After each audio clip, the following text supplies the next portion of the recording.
I organized an office trip to strengthen the bond with my team. 20 employees decided to join, and I was thrilled with anticipation. However, on the day of the trip, only me and my colleague, Barbara, were at the meeting place. Surprised, I contacted my boss, Thomas, who said something unbelievable. "Sorry, I forgot to tell you we moved the meeting time up by an hour. We've already left, so enjoy the office trip without us." Before I could respond, the call abruptly ended. At that moment, I realized it was all Thomas's plan. Staring at the darkened screen, I felt a surge of intense anger towards him. However, later, when Thomas tried to check in, the manager coldly stated, "We can't accommodate you without our CEO's son." Upon hearing the reason, Thomas was utterly shocked. "My name is Richard Brown. I'm 44 years old and have been working at a seed company since graduating from college. I am in charge of breeding new varieties of flowers and vegetables. We sell not only to professionals in agriculture and landscaping, but also to gardening enthusiasts and home gardeners. The varieties I developed are disease-resistant and produce vibrant flowers, receiving high praise from our customers. This year marks my 20th anniversary at the company, and my achievements have been recognized, earning me high praise from both seniors and peers. However, my smooth research life came to an abrupt end one day. The trigger was a younger employee becoming my boss. His name is Thomas Locker. Despite being in his 30s, he had an extraordinary rise. Thomas graduated with top honors from a prestigious university and worked at a national research institute. He achieved significant results in developing potato varieties as part of a food aid program for overseas. A few years ago, he joined our company and was immediately recognized for his excellence, working at a research facility abroad. There, he led the development of superior varieties. Apparently, he wished to work on the ground, demonstrating excellent research skills and significantly boosting performance. His achievements led to his promotion and return to the headquarters in New York as a director. While Thomas was indeed talented, his personality had some issues. He would look down on those he deemed inferior, especially towards younger subordinates. He wouldn't hide his condescending attitude. His personality likely stems from the confidence gained through his quick overseas success. Because of this, my relationship with my younger boss was strained. "Richard is slacking off again." Thomas always called me by my first name in a condescending manner. He frequently made false accusations as well. "I have never neglected my work. I was in a meeting with a client. I'll resume my regular duties now," I replied calmly, but inside, I was fed up with Thomas's blatant harassment. One day, my proposal for developing a new variety started gaining traction. I had been working on breeding a foreign rice variety to increase yields even outside of traditional rice fields. The target was cultivation in Africa, which has distinct rainy and dry seasons. The variety was resistant to drought, pests, and diseases. However, a few days later, I discovered that Thomas had unilaterally changed our focus. He prioritized expansion in South America and had already signed contracts with several partners. Although the temperatures are higher compared to the US, Africa and South America have completely different climates. Originally, we were also tasked with developing a variety for South America, but progress was slow, leading to growing dissatisfaction among our clients. As a result, Thomas, pressured by the clients, unilaterally offered the African variety. This deliberate change significantly reduced rice production in South America. No matter how much they planted, the crops didn't thrive, and yields were low due to the unsuitable climate. Ultimately, the new variety couldn't outperform the existing ones. However, Thomas blamed me for the failure. "Your incomplete research caused the market strategy to fail. The mishap in South America is your fault." Thomas, his hair standing on end with anger, yelled at me. After a brief silence, I calmly replied, "Director Thomas, the rice I developed was intended for the African market. The policy changes and South American deals were made without my knowledge." I explained to Thomas with all the sincerity I could muster. Several colleagues in the same department seemed to believe my explanation. However, the majority, including Thomas, unfairly blamed me, and I ended up being held responsible. Until then, I had been solely focused on research, not making much effort to communicate with other employees. I thought my job was to improve varieties and that others would understand my results. But in reality, my position and the facts were not adequately conveyed to those around me. As a result, my position in the company changed drastically. In this situation, Thomas planned to push me even further. A few weeks later, an important meeting was scheduled within the company.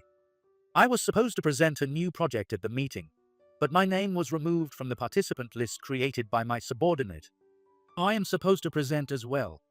What? I was told by Director Thomas that you declined, Richard. My subordinate just said that and didn't bother to correct the materials. Later, I found out that my subordinates were frequently in contact with Thomas. Thomas had been giving them training in work advice, kindly taking care of them. Moreover, he instigated them by saying they had promotion opportunities if I was out of the way, leading them to act defiantly towards me. This way, Thomas isolated me from people, steadily taking away my research funds and personnel.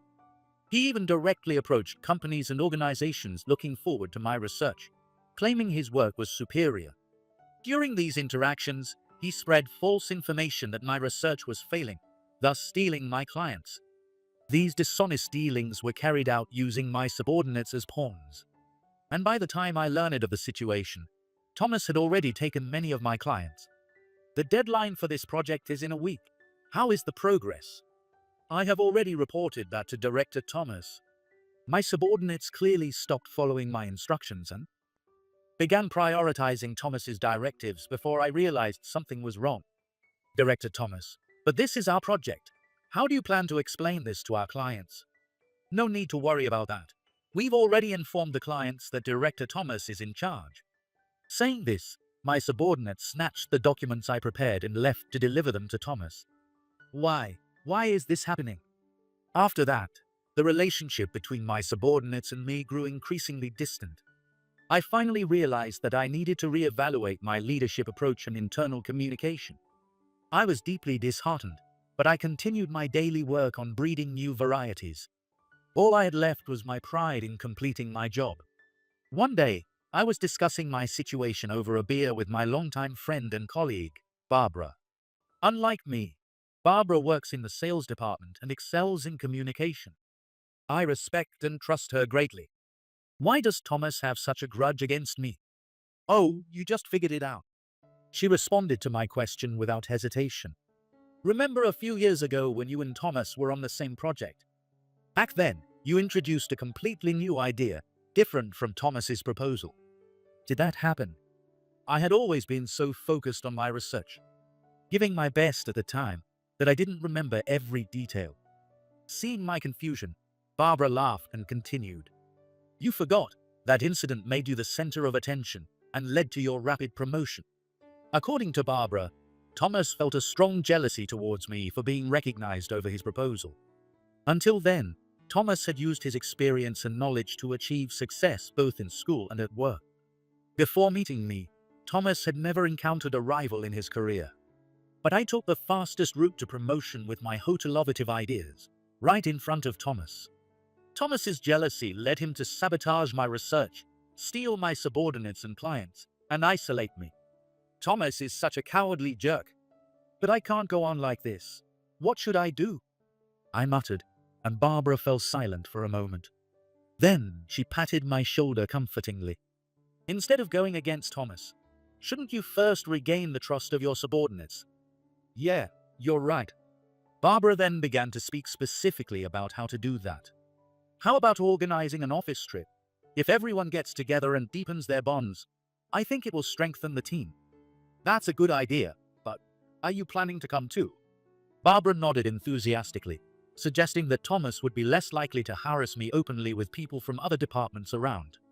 That made sense to me, so I decided to proceed with the plan.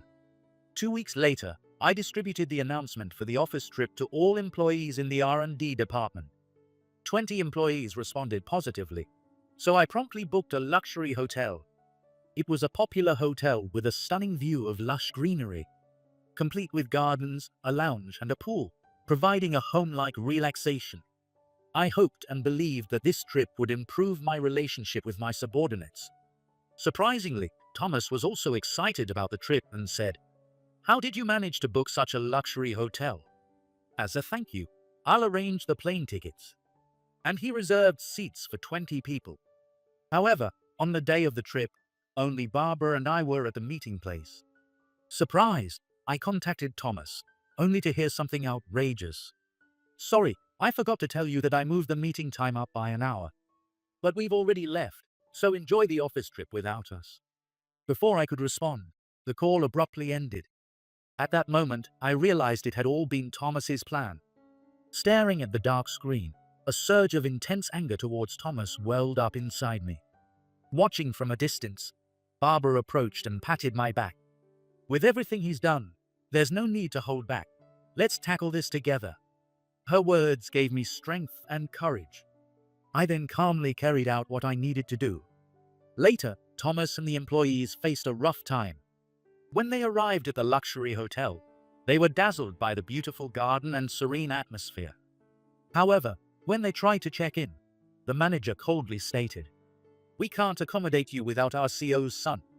Son, the person who made the reservation, couldn't attend, but the rooms should be booked. Thomas presented the reservation tickets I had prepared to the manager. The manager glanced at the group of about 20 employees and firmly replied, "No matter what you say, it's impossible. This reservation was made at the special request of Mr. Richard." "Richard? You mean Richard Brown?" When the manager nodded, Thomas's eyes widened in shock. "The truth is, I am the son of the owner of this luxury hotel. That's why I was able to arrange this luxurious trip in just a few weeks." Even after learning the truth, Thomas didn't give up. "We came all this way, we have rooms booked, so let us stay." Thomas argued persistently, but the manager didn't budge and sent all 20 employees with their luggage away.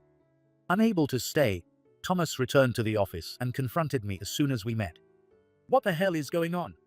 Instead of questioning me, you should be more concerned about your own position." When I retorted, Thomas fell silent, taken aback. "Not only is that hotel my family's, but it is also the parent company of this seed company. As the owner's son, I hold a significant number of shares in the company. Therefore, I have a special status that allows me to influence company decisions. Director Thomas, be prepared for the consequences of your actions." Seeing my serious expression, Thomas walked away with a complicated smile. After that, Barbara and I began preparations to create a new team. The department, which seemed to be fragmented due to Thomas's schemes, saw those who had turned against him come back after the trip. "We apologize for everything. We can't follow Director Thomas anymore, please. Let us work with you again, Richard." As a result of this trip, allies and foes became clear, and we strengthened our unity as a team. Gradually, our influence grew within the department, while minor mistakes and discontent simmered around Thomas. Because of this, Thomas's gaze toward me became increasingly hostile. One day, I received news that the research facility I was using had been vandalized. Rushing to the scene, I found the police had already arrived and started their investigation. Looking inside, I saw the plants and seedlings I was working on scattered across the floor, and the essential equipment destroyed. Although security cameras were installed, the power had been cut, and nothing was recorded. I came as soon as I heard, "Richard, too bad about the damage." Thomas smirked as he spoke to me.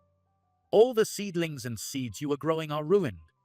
Years of research gone, and the security cameras weren't working. Tough luck." "Well, not exactly." Thomas's face twisted with shock at my response. "Actually, I had been growing a new type of chrysanthemum. It was a brand new variety just hitting the market and had just reached its full bloom. To promote it, I had been live streaming the beautiful blooming chrysanthemums online. The streamed video was archived, providing clear evidence of what happened on site." When I explained this, Thomas's face turned white, and he started stammering. "What's wrong? You look like someone whose dark secret just got exposed." "No way, it can't be." Thomas, apparently at a loss for words, clung to my feet, his expression twisted and his lips trembling. At that moment, the police officers approached us. After reviewing the streamed video, we confirmed that Thomas was present. "We'd like you to come to the station for questioning." "No, it wasn't me. Richard is the bad one. I'm hotel-osant." Thomas jumped up and wildly flailed his arms, trying to escape. He was quickly subdued by several police officers, but continued to resist, causing his arm to strike one of the officers. Ultimately, Thomas was arrested on the spot for obstructing official duties. Later, it was confirmed that Thomas was the one who vandalized the research facility. However, when asked why he did it, he remained silent. The company president and upper management were struggling with how to handle Thomas's punishment. But then an unexpected event made their decision easier. One day, I received documents related to fraud and corruption. The sender was anonymous, but the documents contained clear evidence of embezzlement and illegal transactions. Shockingly, Thomas's name was listed as the ringleader of these misdeeds. Among the conspirators were subordinates who had been cozying up to Thomas. The documents clearly detailed how Thomas used high rewards and illicit activities as both incentives and threats, manipulating my former subordinates like pawns. I spent some time contemplating how to process this revelation. But Barbara, who was looking through the documents with me, exclaimed, "Hey, look at this page. It says Thomas unauthorizedly transferred new plant varieties to a foreign company." It seemed Thomas had been colluding with foreign agents to illicitly funnel our company's research. To us researchers, the new plant varieties we develop are not just work products. They are precious creations born from years of hard work and perseverance, akin to our own children. Realizing that my precious creations had been taken to an external vendor without permission filled me with intense anger. But first, I needed to calmly consider whether the information in these documents was true. I visited Thomas, who was under house arrest, and laid out the documents. "Director Thomas, what is the meaning of this?" As soon as Thomas saw the documents spread on the table, his face turned pale, and he began breathing shallowly. Who betrayed me? Is this true?" Pointing to a section of the documents, I pressed Thomas for an answer. He remained silent for a while, then defiantly opened his mouth. "Yes, I did all of this, but it's for the future of the company." "For the company, more like for your own gain." Even as I raised my voice, Thomas responded with nothing but a brazen smile. "Business isn't always done by the book. Sometimes you have to use back channels to establish connections outside. Is that your justification? Such selfish excuses don't permit corruption and fraud." I stared him down, but Thomas's smug smile remained. What stood before me was no longer the elite employee he once was, but a grotesque figure clinging to his position and wealth. "I am deeply disappointed. Selling off our precious new varieties, which are like the company's children. Please wait for the company's disciplinary action." The next day, the details of the whistleblower documents and Thomas's actions spread throughout the company, leaving employees shocked and whispering in disbelief. Several employees who had sided with Thomas continued working under a cloud of tension and anxiety, fearing they too would be implicated. In the midst of this, Barbara and I were summoned to the president's office. "Is this true?" "Yes, unfortunately, Director Thomas has admitted to it." As Barbara spread out the documents, she began to explain further. It was detailed in the documents how Thomas had colluded with external vendors, receiving excessive entertainment in exchange for company information and new plant varieties. It also became clear that the forced policy change of the new rice variety from Africa to South America was at the request of an external vendor. The president buried his face in his hands. "If this is true, our company's reputation will be ruined. To restore trust, we need to honestly disclose all these wrongdoings and punish the employees involved." The president solemnly nodded at my suggestion. "That seems to be our best course of action. I'll leave everything to you first. Let's ask Thomas to resign." An hour later, Barbara and I visited Thomas's office. Following the president's orders, we were there to start the process of terminating Thomas. When we entered, Thomas greeted us with a slightly fearful look. "In the end, I lost to you, Richard. Director Thomas, your actions are inexcusable. You have tarnished the company's reputation and brought disgrace to its name." At my calm words, Thomas smirked slightly. "Inexcusable? Once you step outside the US, backdoor deals and personal negotiations are commonplace.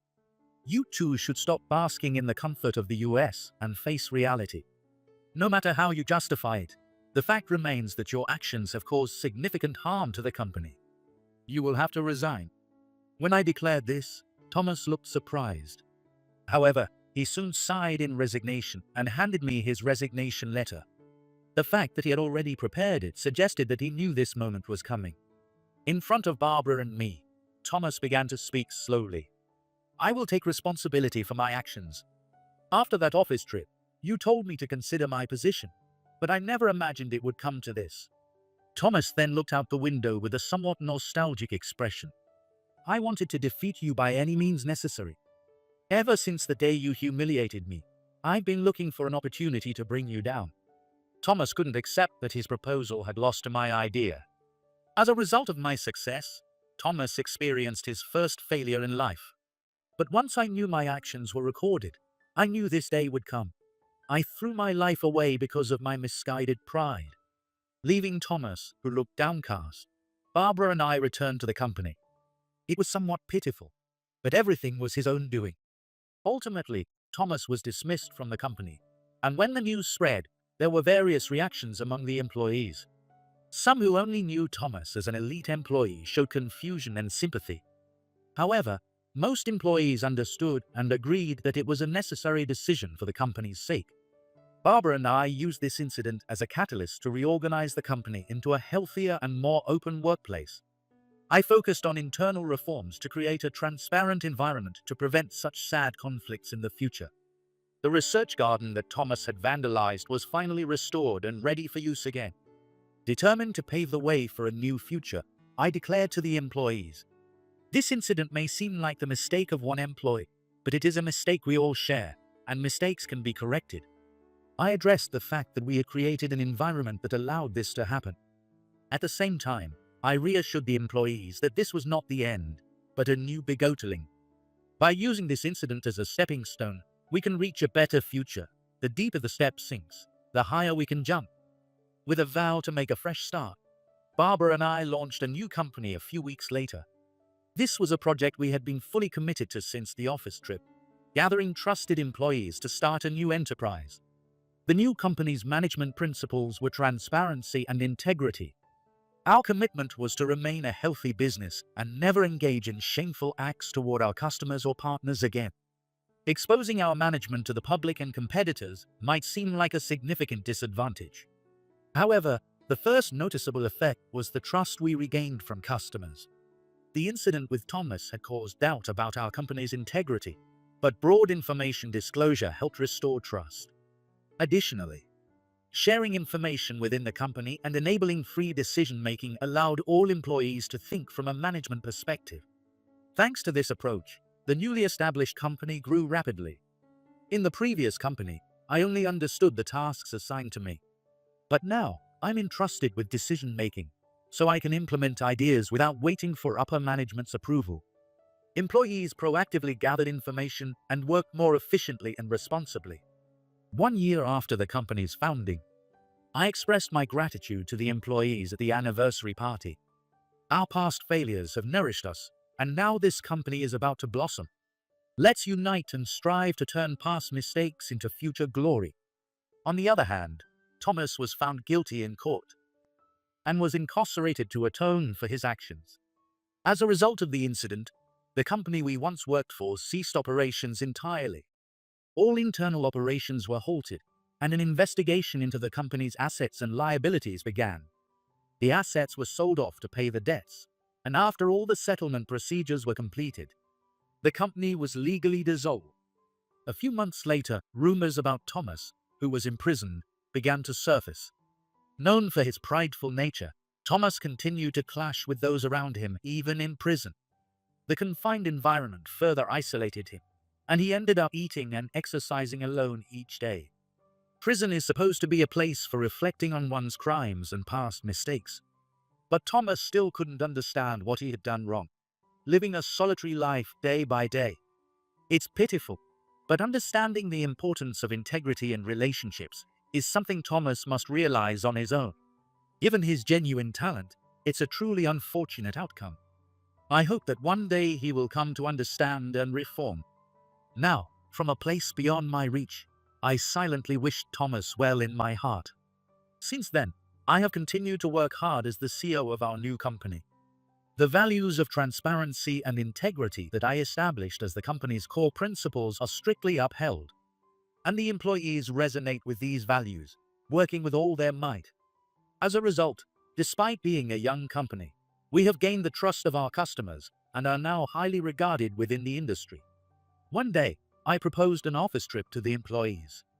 The company's growth was thanks to the hard work of all the employees. In gratitude for the efforts and cooperation of each and every one of you, let's take a refreshing trip.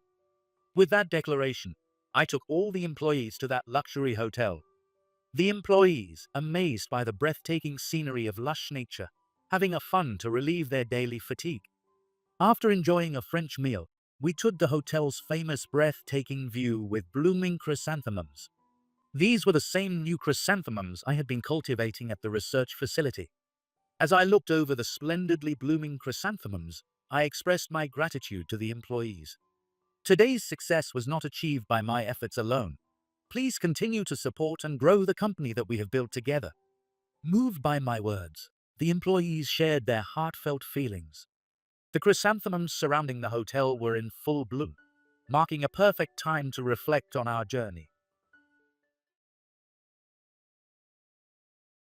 Who's gonna take care of this old geezer? It's totally different between here and the US, you know. It was Christopher Johnson, recently promoted to manager, who spat these words at me while glaring. He joined this company 10 years ago. At that time, I was just about to be posted overseas, and today was the first time we knew each other's names and faces. I look forward to your guidance. Indeed, as he said, many things are different between the US and the UK. Moreover, in 10 years, the company's ways had also changed with the times. Holding back my anger at his rude attitude on our first meeting, I replied to Christopher in this way, thinking, let him be free for now, he'll get what's coming to him by the weekend. My name is James Brown, and I'm now 60 years old. Until recently, I was working overseas and just returned to the UK today. Being away for 10 years, the cityscape was completely different, with old things gone and new things appearing. Yet, there were still some unchanging memories of mine. Wow, this diner is still here. Maybe I should go in after a long time. Amidst the new buildings surrounding it, there stood an old-fashioned diner that seemed out of place. This is a place where my uncle often brought me when I was a kid. Now, it seems his son is running the place, but the taste remains the same. Enjoying the familiar flavors, I recall the old days. Actually, I don't remember my parents' faces. When I was 14, they both went to heaven in a car accident. By some stroke of luck, I was at a club match and wasn't in the car, so I survived. My uncle and his wife took me in after I lost my parents. They were 24 at the time. Newlyweds, probably wanting more time for themselves, but they took me in without hesitation. We'll be your parents from now on, James. Nice to meet you. It might take some time, but we'd be happy if you could think of us as your real parents. Just as they said, they loved me like their own son. I later found out that my aunt, Maria, couldn't have children due to her health. That's why they took me in and raised me with the utmost love. Even without a biological connection, the three of us were happier than any family. My uncle, Thomas, started a construction company when he was 30. At first, it was running at a loss. But thanks to his excellent communication skills and good employees, it has now become a major firm. After graduating from college, I started working there too. Of course, it wasn't through connections. I secretly applied for an interview without telling Thomas. I'll never forget the surprised look on his face during the final interview with the president. Many companies might check resumes beforehand, but Thomas values human qualities over documents. To avoid preconceived notions, he didn't look at the resumes until the day of the interview, so he didn't know it was me. I successfully got the job and officially became an employee at Thomas's company. However, I haven't announced that I'm the president's nephew. This was agreed upon by both Thomas and me. I didn't want any favoritism, and Thomas didn't want other employees to treat me differently because of it. He had selected very talented individuals. They were sometimes